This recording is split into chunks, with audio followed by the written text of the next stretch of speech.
All right, so we're going to go ahead and get started. I am going to share my screen. Now tell me if you can't see what's going on here. So this is animal-based 2, the second meeting in this progression.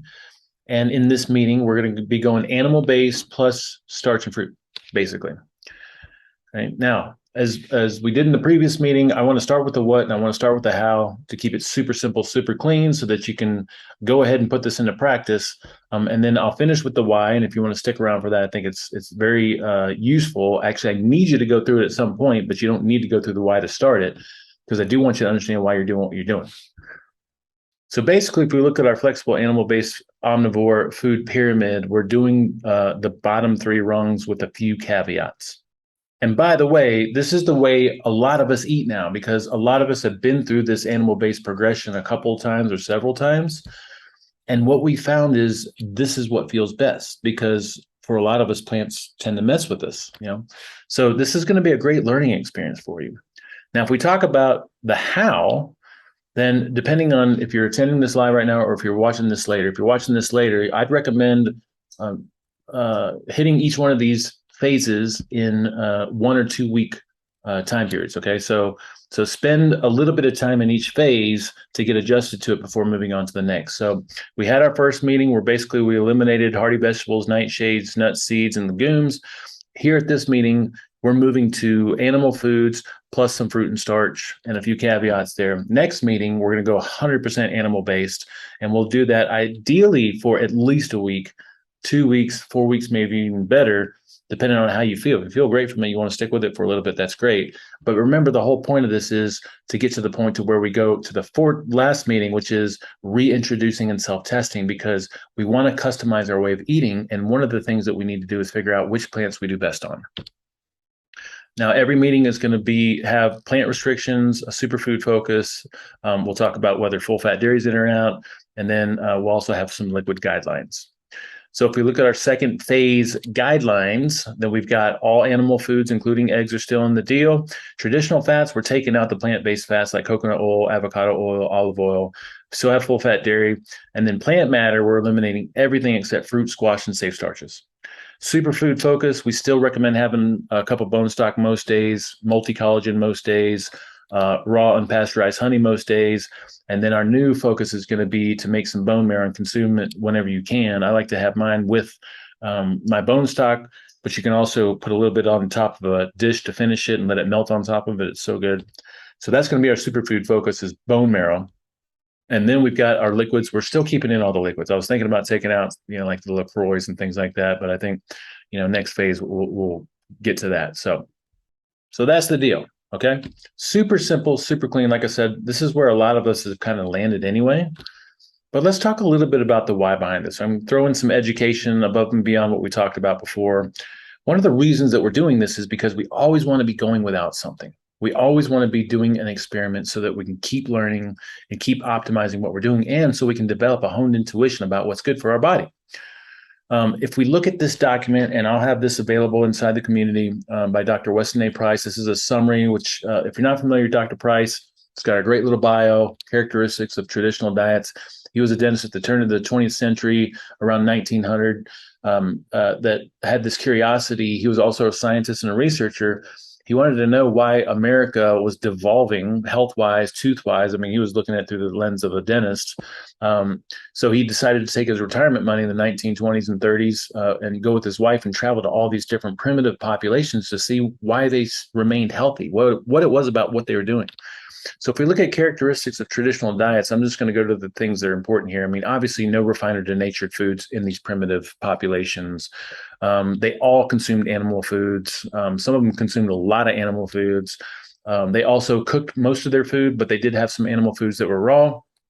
And then they had what they call high enzyme content foods because of fermentation. So they would do a lot of lacto fermentation with their fruits and vegetables and even their meats and dairy.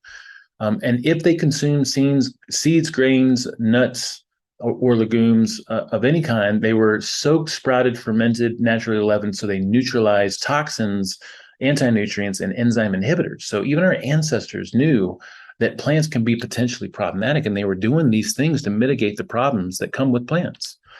and I'll just skip the rest of it because that's what's most important what we're talking about here today. So, crucial concepts. Let's just talk about a few things that I think are important here. The touted benefits of plants, and by the way, I'm not anti-plants. Like, we eat plants that we tolerate for sure. I think a balanced way of eating is the way to go. We're always going to be like that with the SHT, although some of us are more dominant in the animal-based direction. But what I'm doing here is I'm providing information, and this information probably comes more from a carnivore / animal-based perspective, but it's still really useful information because it's actually true.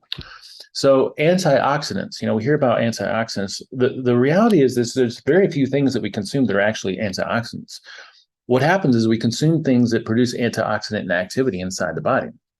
So we have these free radicals that are caused by damage, toxins, all kinds of different things. And antioxidants are like little Pac-Men that go around cleaning up these free radicals. Antioxidants are known for contributing electrons. So things that we can consume that are antioxidant based are going to be vitamin C, glutathione, I think vitamin E, maybe a couple others. So those are true antioxidants. But the majority of things that we consume that are considered antioxidants, they initiate the body to produce its own antioxidants to clear up these free radicals. So when you think about it like that, what everyone's trying to figure out is that beneficial? If I use some of my own antioxidants, it's like I'm using some of my own reserves, and I'm also having to deal with this toxic effect. Okay, so there's a difference between consuming a true antioxidant and then things like some of the things we'll talk about here in a moment, like polyphenols, which are not antioxidants. They produce antioxidant activity. All right, so let's get into some differences here with plants and animals. They're basically like different operating systems. They really are. Now, if anyone is out in nature for an extended period of time and you run out of food, say you go a few days, a week, even more, what are you looking to eat? Like, the only thing you are going to be looking for is some animal foods because you don't know what plants you can eat. The majority of plants out in nature are extremely toxic. And when I look at the environment, no matter where I go, unless I stumble into a garden, which is not going to happen, I'm not going to be eating plants unless I'm very, very familiar and skilled at determining which plants are safe to eat. Okay, but even at that point, they're not going to give you a lot of nourishment unless you happen to be in an area that has a lot of fruit that's available. Okay, but that should tell us a little bit of something. Okay, so I like this idea, this concept about humans and plants being different operating systems, and within these operating systems, programs don't work as well when they cross over to other operating systems. So there was at some point an evolutionary split with animals that, some diverted into being more fermenters, like herbivores that eat food and a lot of these plants, and then they have to detoxify these plants by fermenting. That's kind of what's happening in the fermentation process. It's converting unusable nutrients to usable nutrients, and it's also detoxifying a lot of these things that are potentially problematic. And then other animals diverged and turned into or evolved into omnivores and carnivores.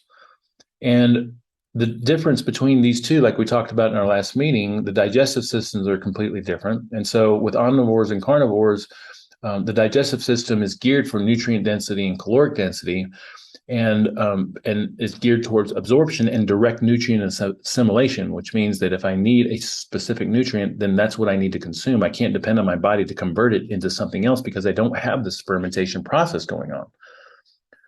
So another useful concept to talk about is hormesis and this hormetic effect. And basically all that means is that there's a benefit to a stress, and there's different types of stresses. And so then we want to figure out what are the best stresses that give us the best benefits.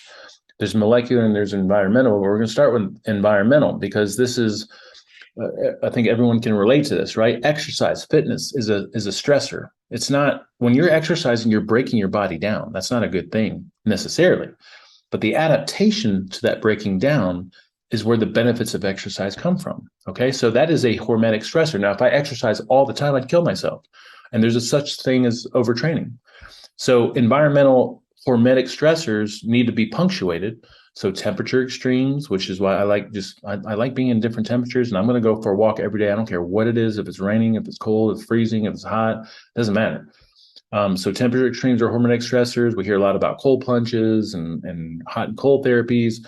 And then fasting is a hormetic stressor. If you fast all the time, you die of starvation, right? But if you fast punctuated, there's a lot of benefits that come from that. So those are environmental stressors, and they produce a positive benefit.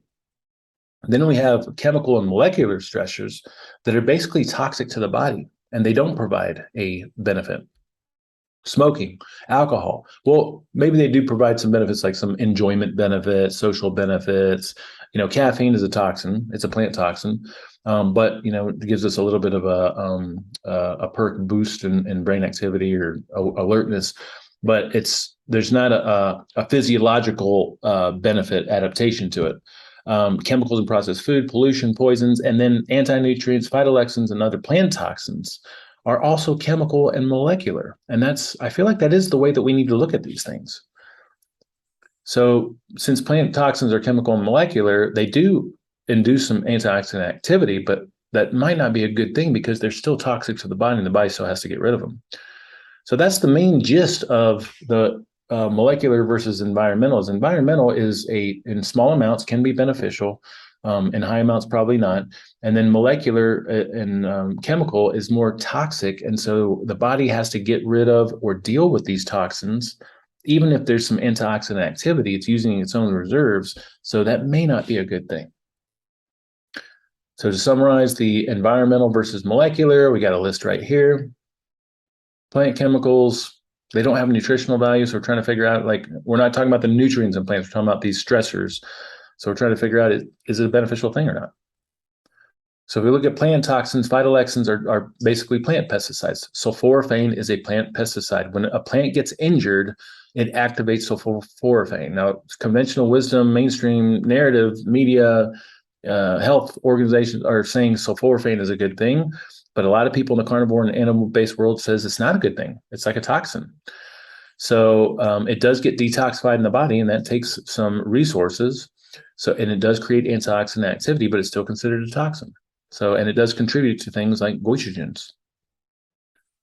Polyphenols are one of those things that we hear a lot about, the benefits of eating plants, the benefits of certain plant compounds. Polyphenols, well, it's because of this idea that they produce antioxidant activity. But polyphenols are basically created in plants when plants go through harshness. Okay, I think about it sometimes. I look at plants, trees out there, and I'm like, man, that tree sits here in the cold, in the hot, in the sun, in the dark, in the rain. It's like crazy, right? But polyphenols are what contribute to the plant's resilience. Now, when we consume polyphenols, it's a stressor to our body. It produces antioxidant benefits, but we still don't know if that's necessarily a good thing. We're measuring the antioxidants, assuming that it's good that we have antioxidants present, but maybe that's coming at some kind of a cost, is the idea. Some examples of polyphenols: resveratrol.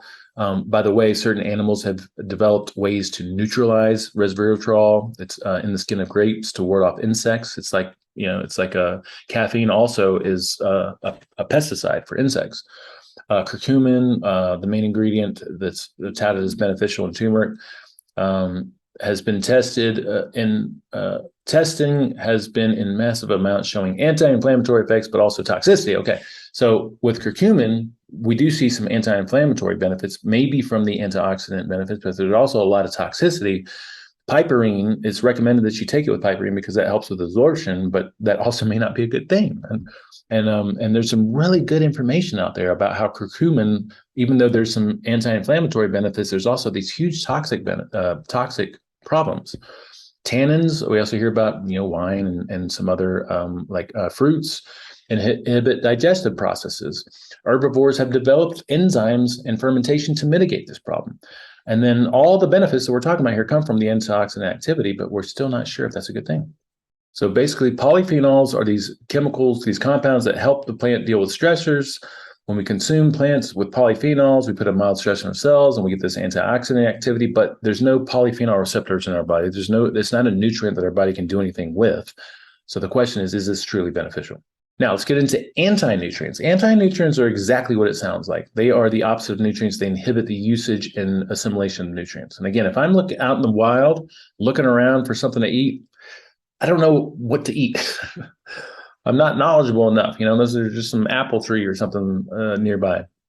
So lectins are a very famous anti-nutrient. Ricin is a poison. Remember the whole White House deal, getting letters with this white powder is a poison. Ricin is a lectin.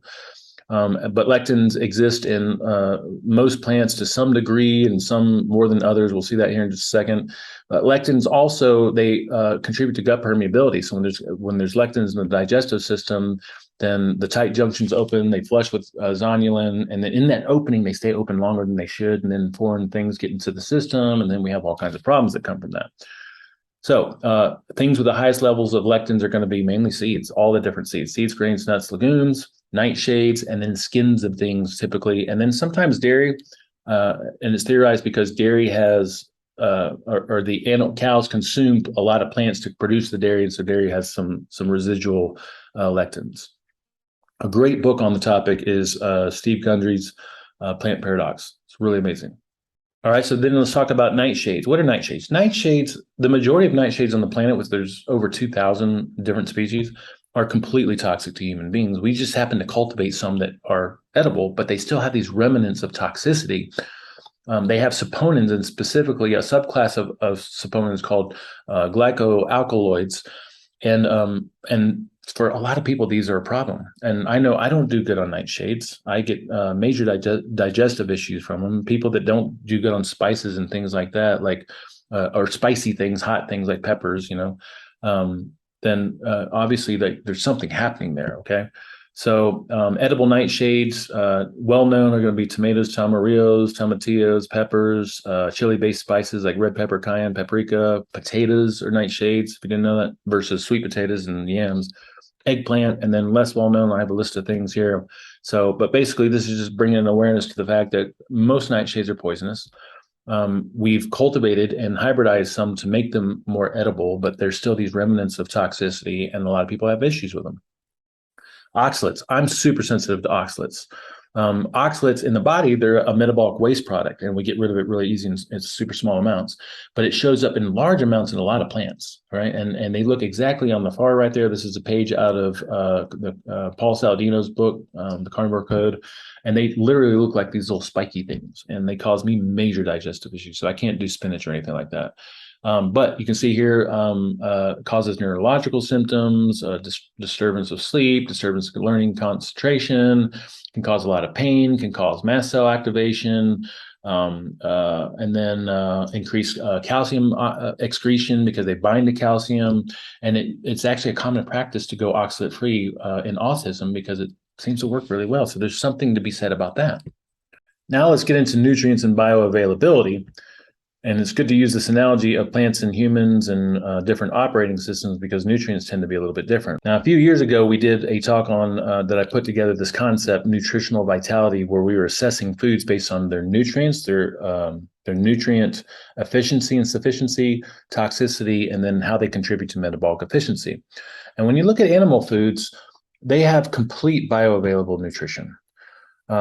If it's pristine animal foods, like I understand in this modern world, animals, they're fed different things and hormones and antibiotics, and they're exposed to pollution, they eat the wrong diet and all that stuff.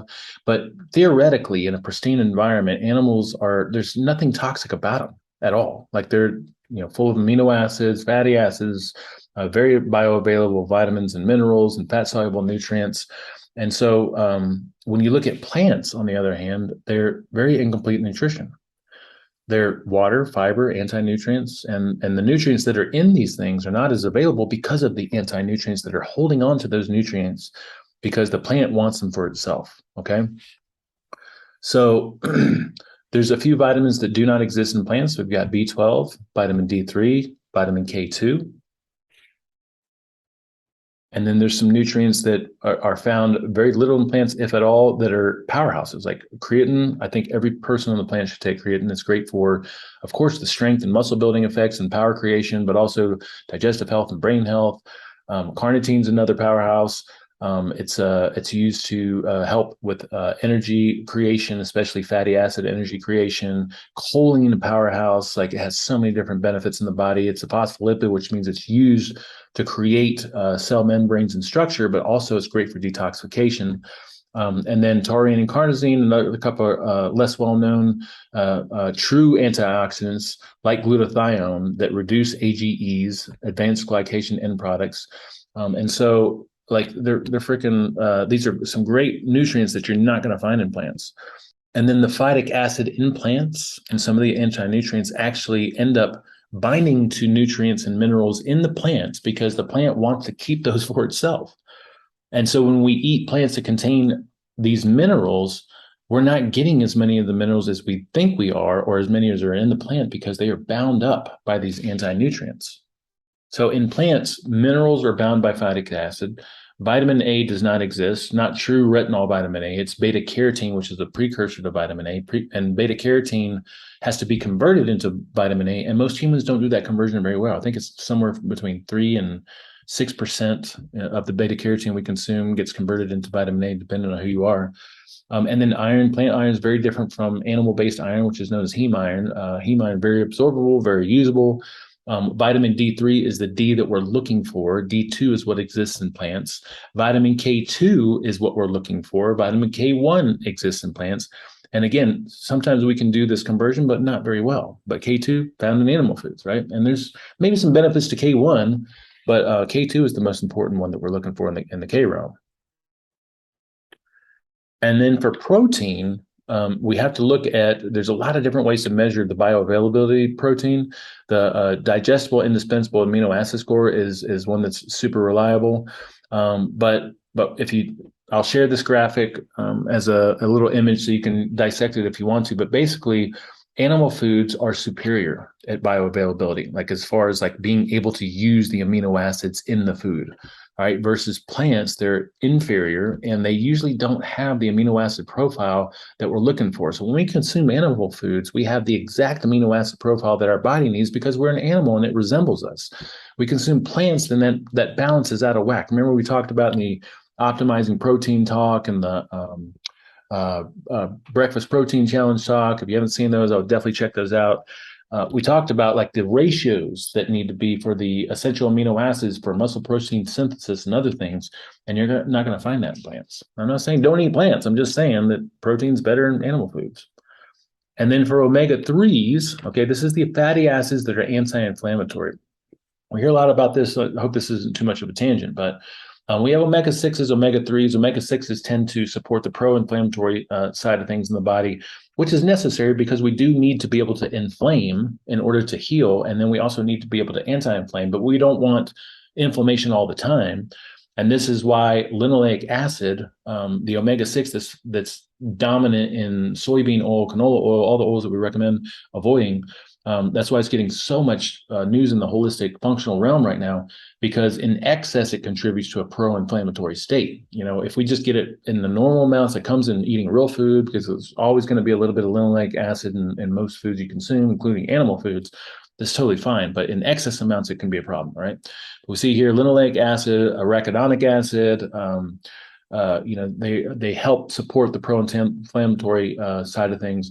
But then we have the omega-3s, and this is why we hear so much about these omega-3s, because they're anti-inflammatory. And what we're looking for is EPA and DHA, preformed EPA and DHA. Now we can get EPA and DHA from from alpha-linolenic acid, but we have to convert it, and we don't do that conversion very well either. We don't do conversions very well in general. And some things that you can get omega-3 sources or alpha-linolenic acid sources are things like flaxseed. That's why flaxseed is one of those touted beneficial things, especially in the plant-based world. But it's actually, when you understand that we don't do this conversion very well, it's actually not that beneficial. Nuts and seeds, and I can't remember some good sources, but it doesn't matter because what we want is EPA and DHA, and that comes from fish, maybe a really good quality virgin cod liver oil or fish oil. And we get it in really small amounts in things like egg yolks, you know, from properly raised chickens and things like that. So my point here is that we don't get EPA and DHA from plants. I mean, you can get it from there's some algae supplements out there, but in general, I'd say, you know, it's found traditionally mainly in animal foods. So when you're assessing foods and what you're eating, you want to consider the nutrient density of the food. Does this food have nutrients that I can use? Or does this food have nutrients that I need? And then the bioavailability, which means, does this food have the nutrients that I can use?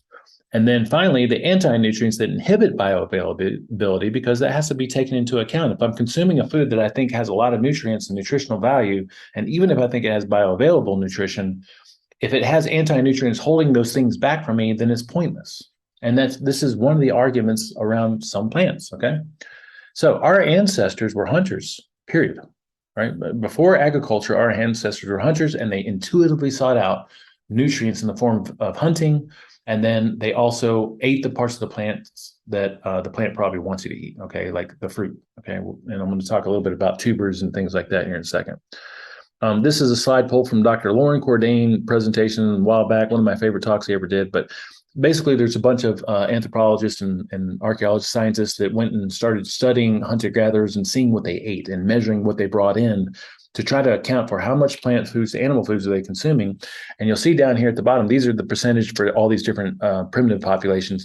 And you'll see down here at the bottom, the average was 69 to 31. If you took the Eskimo out, because they ate nothing but meat and fat for the most part, then it's an average of 64% animal foods to 36% plant foods. And if this is based on calories, then from a volume perspective, that would be half and half, right? So here we're seeing that most primitive populations are consuming a balance, right?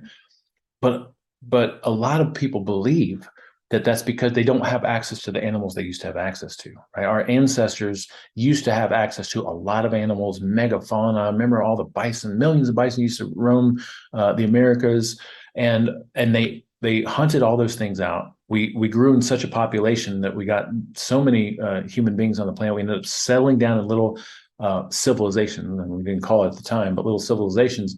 And then we learned how to domesticate some plants that we could eat. And then we started hybridizing those plants. But our ancestors before that were top level predators. They were hunters. And it doesn't mean don't eat plants. I'm just saying, if you survey primitive populations, if you haven't seen some of the work from the people going over to some primitive populations like Brian Sanders of the Food Lies film, Liver King, Paul Saladino, they've gone to stay with different populations like the Hadza, and when they talk to these people and they ask them, like, what do you think about? What do you dream about? What's your preference, right? All they care about is hunting. It's the most glorious thing in the world because it provides nourishment for them and their families. And the most successful men are hunters, and the most admired men are successful hunters. And they don't really care about plants at all. Now they eat some of them out of necessity. And when the men are out hunting, and yeah, they'll have some fruit that they find and some honey. But when the men are out hunting, the women will make use of their time and dig up some tubers and cook them, and that would be a part of the deal. But they don't eat a lot of plants. They don't care about plants. All they care about is hunting. So let's just talk about real quick, finally, this idea, the part of the plant exposed is the most protected, okay? Meaning, if I look at a plant above ground, this is the part of the plant that it needs protection. It doesn't want to be eaten. It doesn't want to be killed. It doesn't want to be harvested, right? So we have to think in terms of the leaves and stems might be the things that contain the most toxins, and that's what we find when we measure things, right? A tree above ground, like try eating that. But if I look at the part of the plant that wants to be eaten, that is the fruit, right? The fruit wants to be eaten because this is how you can distribute the seeds for the plant. I'm not eating an apple for the apple seeds. I'm eating the apple for the fruit. And then I'm going to poop the apple seeds out somewhere else. This is what the plant wants. Okay, so the part of the plant that's hidden is going to be the least protected. And this is why roots, tubers, and bulbs tend to be relatively safe, because this part of the plant is underground and therefore not as exposed, and therefore there isn't as much of a need to protect it. And so not a lot of the anti-nutrients and chemicals and compounds are in the roots, tubers, and bulbs, which is why carrots and potatoes and sweet potatoes and things like that tend to be relatively safer. All right, so again, I think that's all I got. If I just come back to our little guidelines here, for this phase, we're basically animal foods. We're eliminating the plant-based fats. We're still doing full-fat dairy. We're doing fruit, squash, safe starches, still allowing some coffee, can have an alcoholic drink some days, most days if that's your thing. And then superfood focus is going to be bone marrow and And then thank you so much for being here today. You guys that show up live, I really appreciate it. And anyone that is watching this after the fact, if you got questions, comments, feedback, send it my way. As always, even snide remarks, you can send it my way. But I want you guys to understand what it is that we're doing here. And remember, the ultimate goal here is to eliminate plant foods for the purposes of self-testing so we can see what we do best on. Okay? All right. I think that's about all I got today.